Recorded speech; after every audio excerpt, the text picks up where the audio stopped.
Two of my SEO friends, Kasra and James Dooley, are writing a book titled Advanced SEO Tips 2025. They reached out to me to contribute and share my thoughts as well. I answered around 15 questions, so I thought why not to create a video for you guys until the book comes out with other co-authors who are top SEOs as well. So without further ado, let's get started. I will divide this video into 6 subsections. Number 1, getting started and growing in SEO. Number 2, monetization challenges in SEO. Number 3, advanced insights and strategies. Number 4, myths and misconceptions in SEO. Number 5, personal development and inspiration. Number 6, investments and priorities. I recommend watching until the end since each one has my personal insight, but feel free to skip to the part that interests you the most. Alright, first things first, getting started and growing in SEO. Well, Umar, what books, courses, or resources have influenced your SEO career? This is the most asked questions from beginners. So here's my recommendation. Glenn Alsop's SEO Blueprint is hands down the best SEO course. You must also check out Internet Marketing Gold, which offers an up-to-date collection of various SEO courses. However, the courses offered by Matt Diggity, the Affiliate Lab, and Tests by Authority Hacker were really good, but unfortunately, they shut down the courses.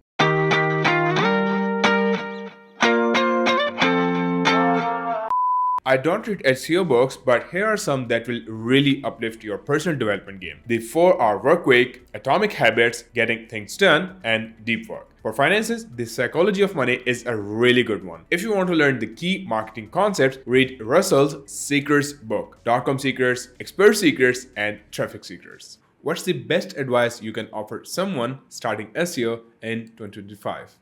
The honest answer is don't do it.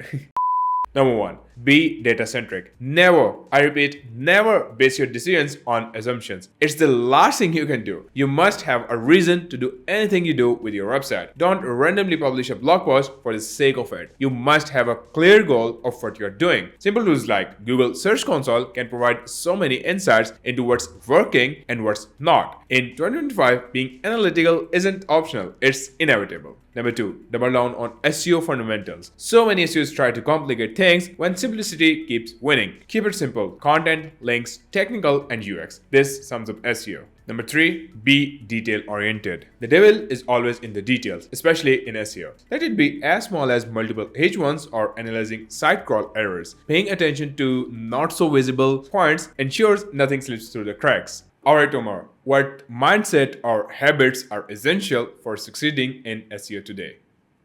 Mindset. Don't take AI as a threat. While I attend or speak at the conferences, I meet a lot of people who are very scared of AI. Instead, approach it with a mindset of an opportunity. The gap between SEOs who embrace AI and those who don't is widening. Those who integrate AI intelligently without over-relying on it will be better positioned to adapt to industry changes. I get it when we say content creation is out of hands now and supply is much higher than the demand. But look for the ways to integrate AI to help you complete tasks faster or more efficiently. One example is using GPT for Sheets in Google Sheets to clean the list of prospects to reach out to. I remember this quote by Tim Ferriss: never automate something that can be eliminated and never delegate something that can be automated or streamlined. Look at the SEO tasks you have done in the past week, if you track them. I do. You know, I'm something of a scientist myself. Then plug them into ChatGPT. Ask for ideas about which ones you should delegate and which one you can automate or use AI to do better. Next is habit. Get into the habit of analyzing successful websites, not just competitors, but any website doing well in terms of organic traffic. Get the website link, plug it into Ahrefs or any of your favorite SEO tools, and start analyzing the data. It could be anything. For example, their link profile. What are the recent backlinks they acquired and how? Find the patterns. The same goes for their content strategy. What sort of content does the website have other than blogs? I have been doing this with the websites that are listed for sale on marketplaces like Flipper, Empire Flippers, and Acquire.com, etc. On to our next session, Monetization Challenges. What advice can you offer someone struggling to monetize their SEO efforts? If you're struggling to make money, narrow your focus. Focus brings clarity. Don't indulge yourself in doing a lot of stuff at once. I'll talk more about this in 5th section. You're very good, you. Let's say you are really good at local SEO. Master it to the core. If you're struggling to land clients in local SEO, work with your local shops at much discounted rate than what your skill set deserve to be paid. To build a proof of concept and get the case study, make sure you get permission to share the case study with others. I won't recommend working for free. People generally don't take that seriously.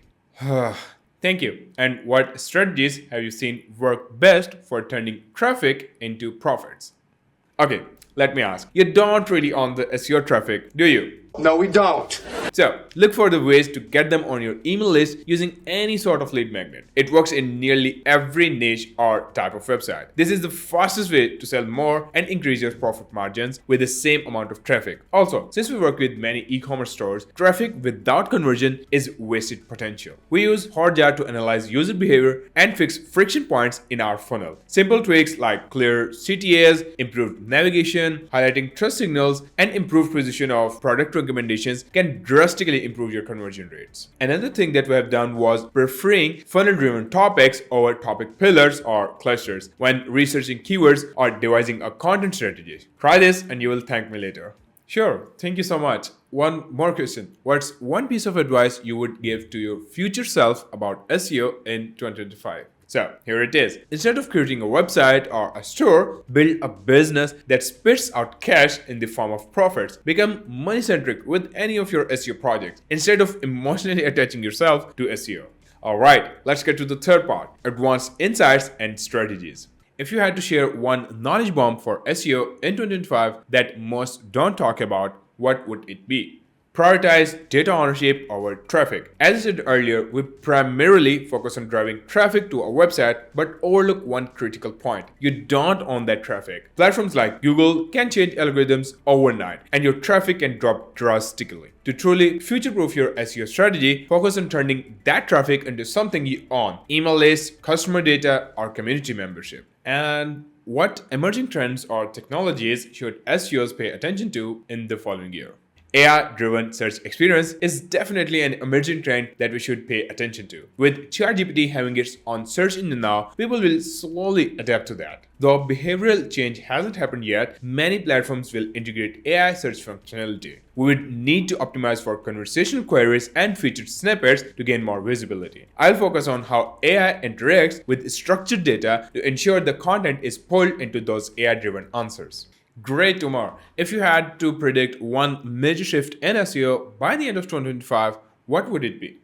I think SEO will no longer be Google first. It will shift towards multi-channel search optimization. Tools like Google Bard, Bing Chat, and Apple's rumored AI search assistant will change how users find information. Instead of traditional search, users will rely on conversational AI to get answers to their questions, product recommendations, or places. So, brands must optimize for multiple ecosystems, not just Google. SEO in 2025 will be about creating systems beyond rankings, systems with sustainable growth regardless of algorithm updates. So always think beyond traffic. Think about how I can make every visit worth it. That wraps up the third section. Let's move on to the next, that is myths and misconceptions in SEO. Could you please tell us the terrible recommendations or outdated tactics that you still hear in the SEO world?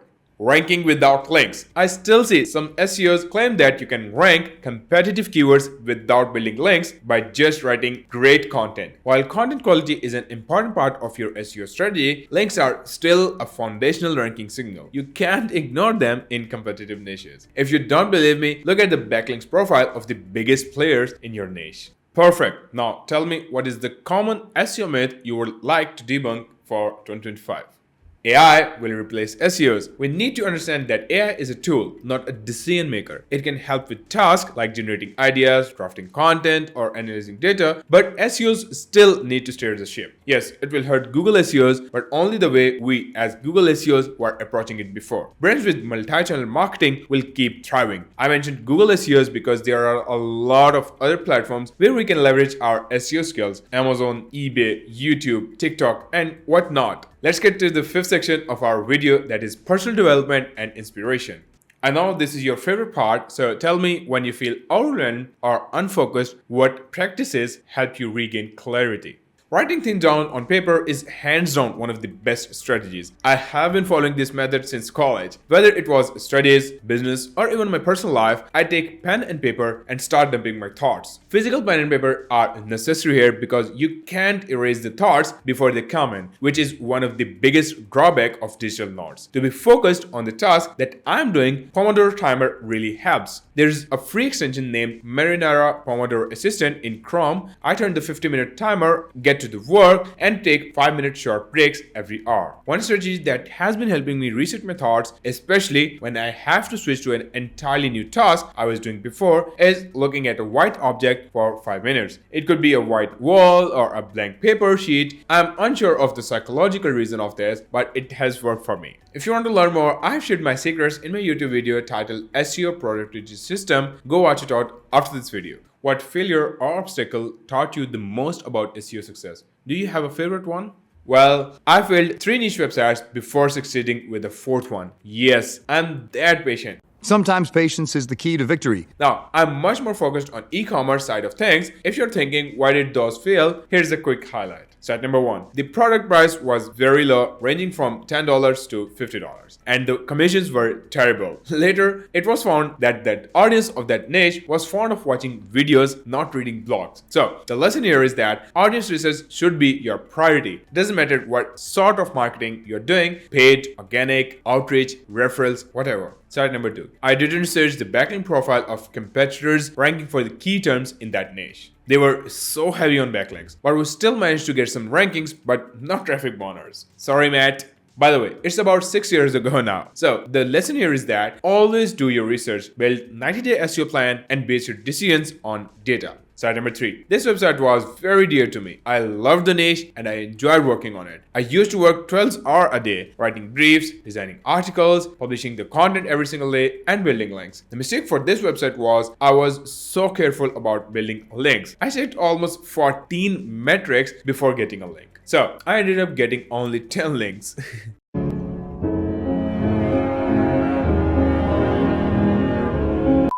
That's why I don't do that anymore. So the lesson here is don't obsess over relevancy. It's a good metric to have before you acquire any link, but it shouldn't be the only metric. Because of these failures, I have learned so much in SEO and business. Now, when we launch any project, it starts bringing the traffic. In 3rd to 4th week, it goes live.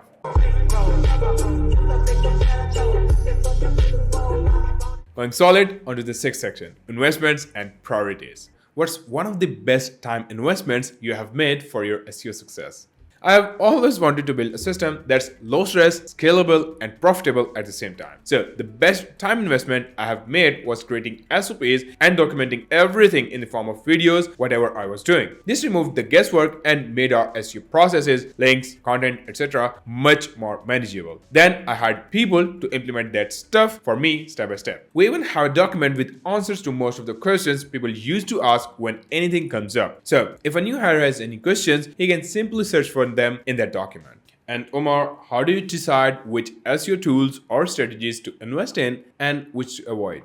For tools, I look for relevancy and its ROI. First, I start with the problem. I never buy a tool or start following something because it's trendy. Instead, I ask myself what problem needs to be solved and what impact it will have on the business or the SEO campaign if we buy it. Also, I always try to avoid redundancy. If 2 tools can do the same job, stick to the one that integrates better with your existing workflow. For strategies, I see if they are scalable and are return on time spent. Here is what I always say. If something works, don't touch it. Instead, double down on it. If not, don't hesitate to weed that out as soon as possible. All in all, every investment must save you time, money, or resources, ideally all 3. Since I now have a big network and a couple of great SEOs who have worked well in this game before me, I seek their opinions. For example, I was facing problems with one of the workflows we were developing for LinkedIn. I quickly asked Matt Diggity about it and he replied with the solution he has been following. I hired and implemented the recommended solution and the problem was solved.